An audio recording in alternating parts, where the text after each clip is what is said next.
Allez, bonjour. Donc on va voir aujourd'hui comment mesurer l'intensité d'un courant électrique avec un ampéromètre. Donc là c'est donc le multimètre en position ampéromètre. Alors du coup on va utiliser donc des piles. Donc on va mesurer un courant continu. Voilà, donc on va se mettre en mode DC. Donc on le reconnaît avec ce signe là. Donc ça ressemble au signe égal. Voilà, donc du coup on a plusieurs calibres. Donc le calibre c'est la valeur maximale que peut mesurer euh, donc le l'ampèremètre. Alors le sélecteur permet de choisir le calibre. Donc le sélecteur c'est ce bouton. On commence toujours par le calibre le plus grand pour pas endommager l'appareil. Donc du coup on va se mettre sur 10 ampères. Donc c'est celui-là. Donc on ne connaît pas la valeur de l'intensité, donc on se met vraiment à l'intensité maximale. Voilà, donc pour mesurer donc l'ampèremètre, on le met en série.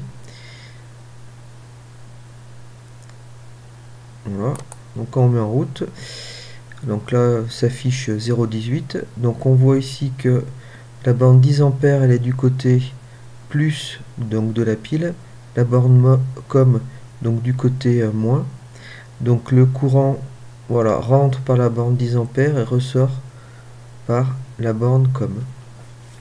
Alors ici, donc on a une valeur qui est peu précise, 0,18 ampères, parce que cette valeur, elle est très très éloignée du calibre, donc qui est de 10 ampères. Donc pour avoir une valeur plus précise, il faut se rapprocher du calibre. Alors donc ici on a 0,18 ampères, donc il va falloir changer de calibre. On va essayer de réfléchir si on peut changer de calibre. Donc là vous avez le calibre qui est juste après, donc qui est 200 milliampères. Donc du coup c'est pas la même unité que la valeur affichée qui est 0,18 ampères parce que le calibre est en ampères. Donc il faut faire une petite conversion.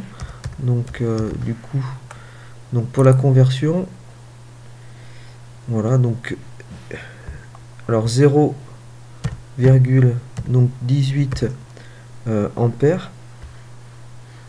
Donc ça nous donne donc combien de milliampères? Ben, ça fait 180 milliampères. C'est comme des mètres en millimètres. Voilà, donc comme 180 milliampères est plus petit que le calibre, donc 200 milliampères, on va pouvoir changer de calibre. Donc c'est OK. On peut changer de calibre. Donc on va se mettre sur le calibre donc 200 milliampères. Voilà. Par contre, vous avez vu que lorsqu'on se met sur donc 200 milliampères, ben, la borne, en fait, du coup, on va changer la borne. C'était la borne 10 ampères. Maintenant, on va utiliser la borne milliampères. Voilà. Donc là, du coup, la valeur affichée sera en milliampères parce que le calibre est en milliampères. Donc on a 184,7. Donc maintenant, on a un nombre de chiffres significatifs plus important. On en avait que 2 tout à l'heure, 0,18. Maintenant, on en a 4. Donc la valeur est plus précise. Voilà. Est-ce qu'on peut se mettre du coup sur le calibre 2 milliampères? Alors 2 milliampères. Donc 2 milliampères est supérieur